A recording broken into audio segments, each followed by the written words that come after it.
Welcome back. So, what about reparations?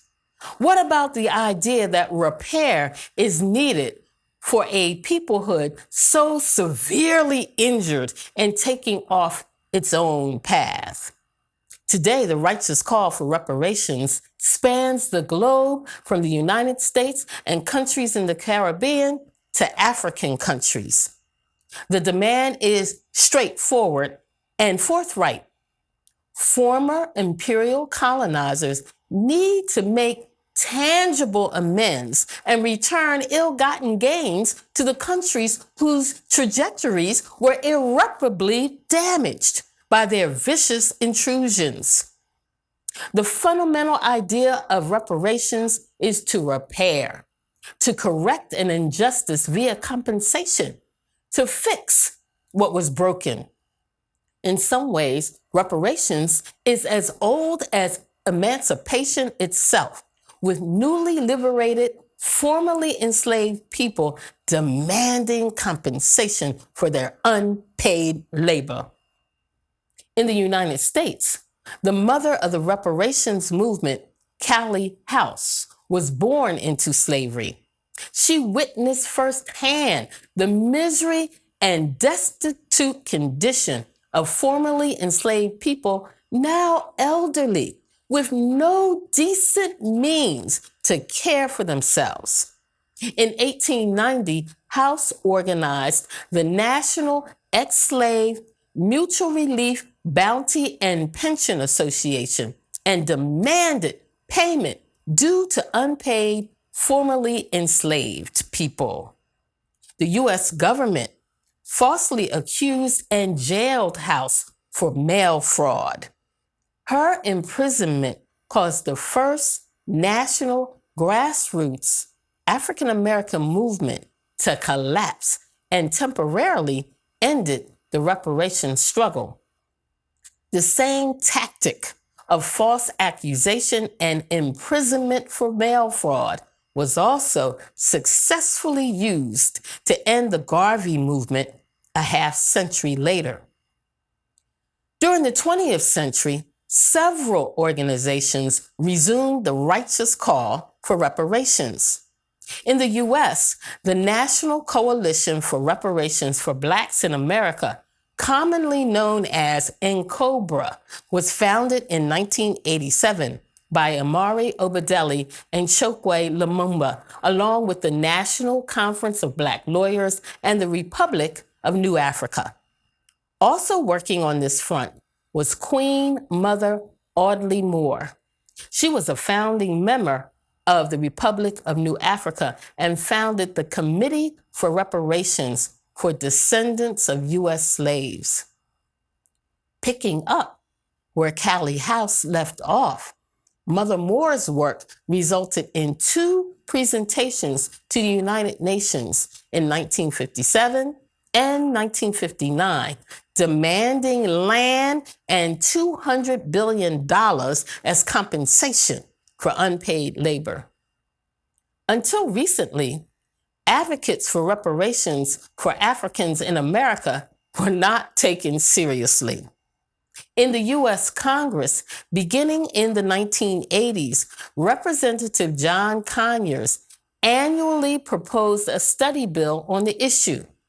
Legislative Bill H.R. 40, named after the unfulfilled emancipation promise of 40 acres and a mule, was annually dismissed.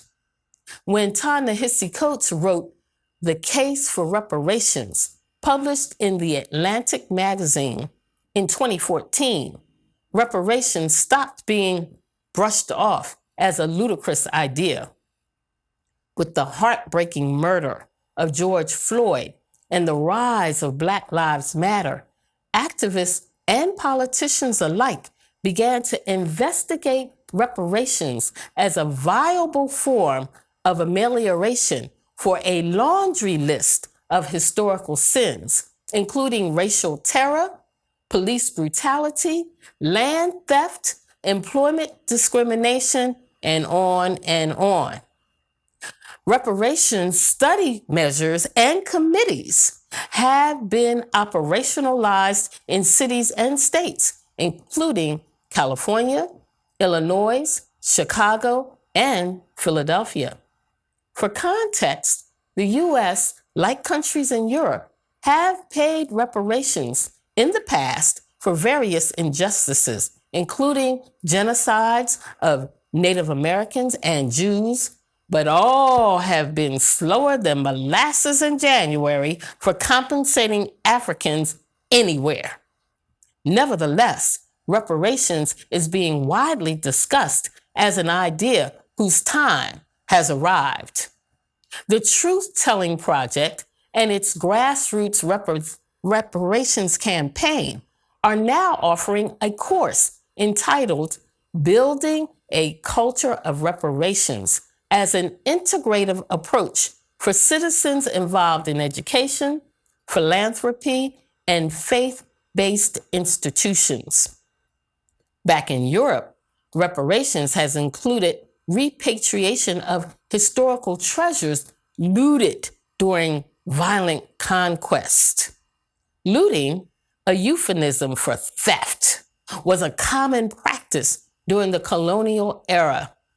Stolen treasures of priceless monuments from ancient Egypt that are housed in museums from Europe to the US, not to mention the enormous number of cultural artifacts held by the British Museum.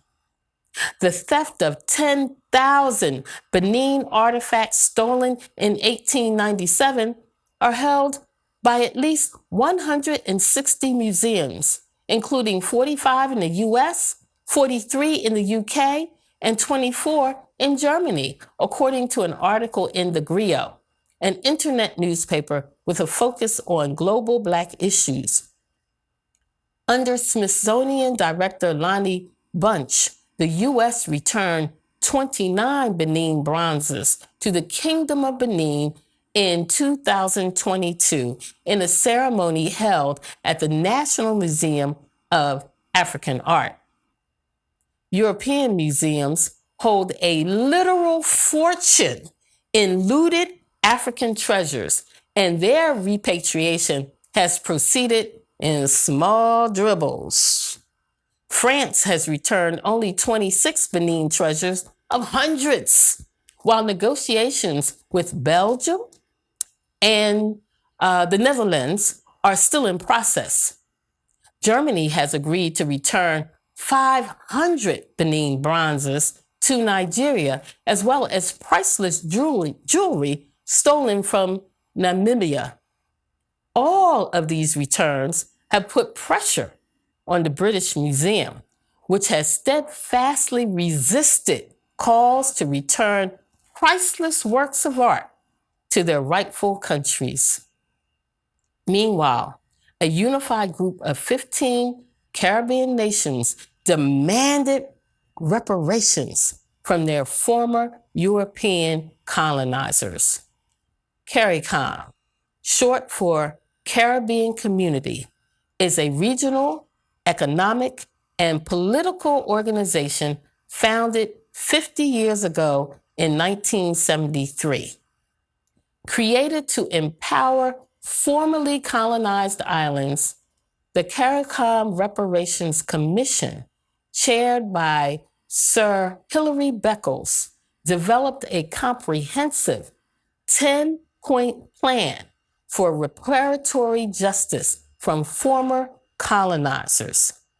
It includes a full formal apology, acknowledging and taking responsibility, repatriation for resources for those who wish to return to Africa, a development plan and program for survivors of genocide, and a serious education program for white people to learn and understand the role of their countries in committing what the United Nations calls crimes against humanity. Demands to address public health issues resulting from enslavement and ongoing racism programs to address illiteracy, historical and cultural disconnection, and psychological trauma, as well as a reversal of policies that limit Caribbean participation in technology. The practice of limiting Caribbean and African countries to the role of providers of raw materials has allowed colonizers to continue to exploit its former colonies.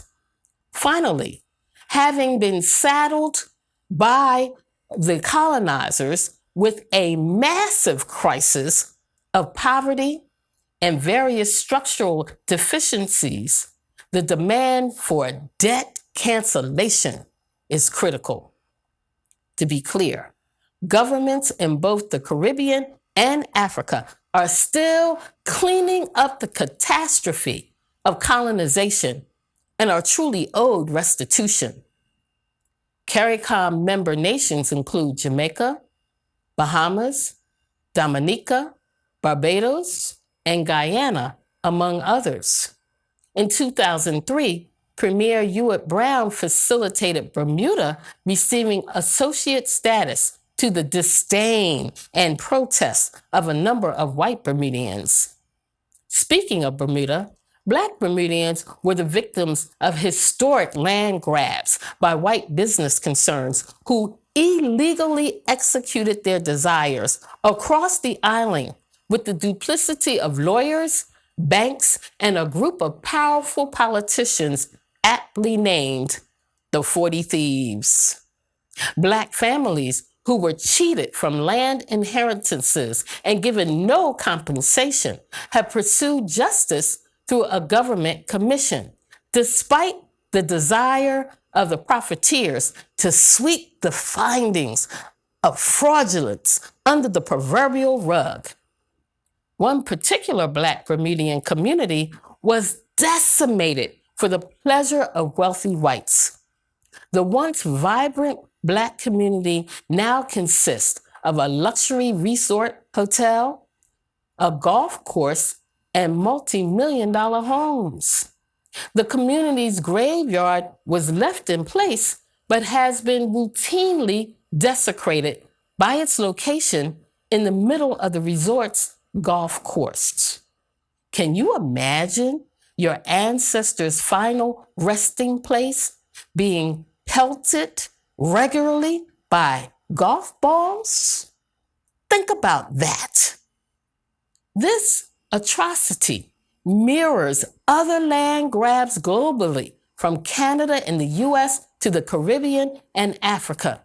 Wherever thriving Black communities developed and whites decided they wanted the land for whatever reason, whether to build a highway or establish a park, as in New York City's Central Park, it was a done deal, regardless to the harm. To think there are people who do not think Black people deserve reparations blows my mind. One shining light in this struggle is Barbados. Under the leadership of Prime Minister Mia Motley, Barbados is moving forward with holding slave-owning families accountable for their crimes. The Drax family became fabulously wealthy, having pioneered the plantation system that left 30,000 enslaved Africans in Barbados dead in the course of 200 years.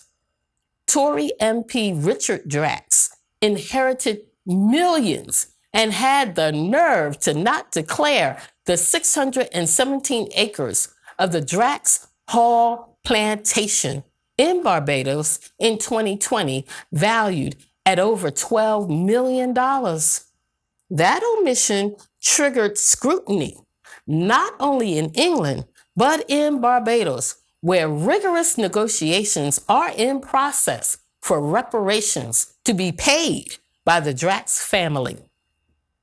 In another contemporary twist, former BBC journalist Laura Trevelyan discovered her ancestors were involved in and profited from slavery as owners of multiple slave sugarcane plantations in Grenada. Now working full-time as an advocate for reparations, she initiated a formal apology from her family to the people of Grenada. However, her family's donation of 100,000 pounds for educational projects received mixed reviews by the people. Not to be discouraged, Trevelyan went on to create Heirs of Slavery in 2023. According to their website, it is an organization of people whose ancestors profited from the transatlantic slave trade. Their goal is acknowledgement, economic support, and advocating for repair and reconciliation. The organization has made overtures to the British royal family and members of the UK government to make tangible amends to their former colonies. It is of note that Queen Elizabeth died never apologizing for the atrocities committed by the British Empire, and King Charles has yet to do so.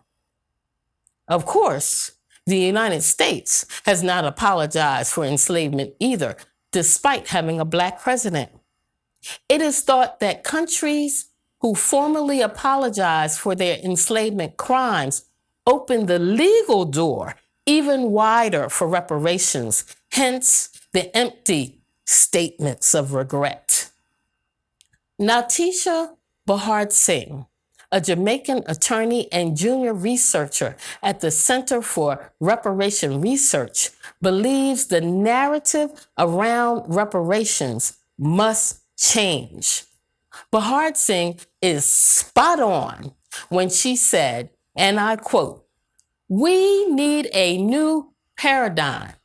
We will never be developed under Western models of loans and aids to us.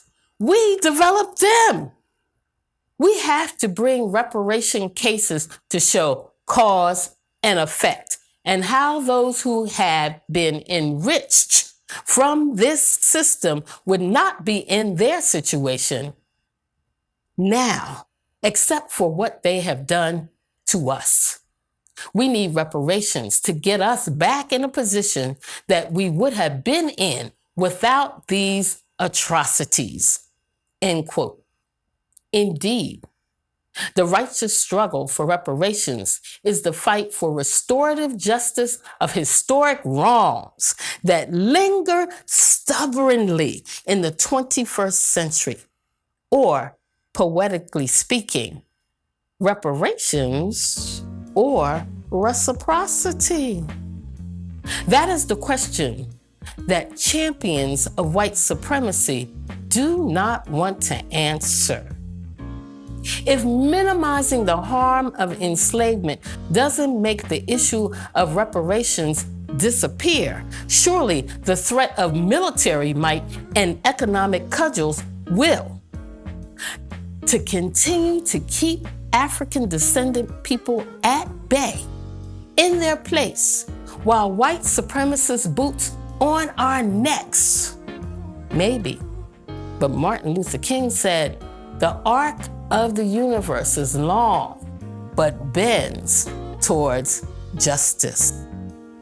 To be clear, the justice of the universe will not look like systems of so-called justice that operate to punish just us. Indeed, I tremble for my country when I reflect that God is just, that his justice cannot sleep forever. The recorded anxiety of the third president of the United States is proof positive that white people knew what they were doing was as wrong as two left shoes. In fearing the rising up of the enslaved to take their freedom, Thomas Jefferson wrote that God would not be on their side. He was correct. The values of the West, capitalism, individualism, and materialism cannot last, and the invoice for evils of past aggressions will soon be due, with payment in full. I don't know when the mighty rivers of justice will flow, clearing white supremacy to its core.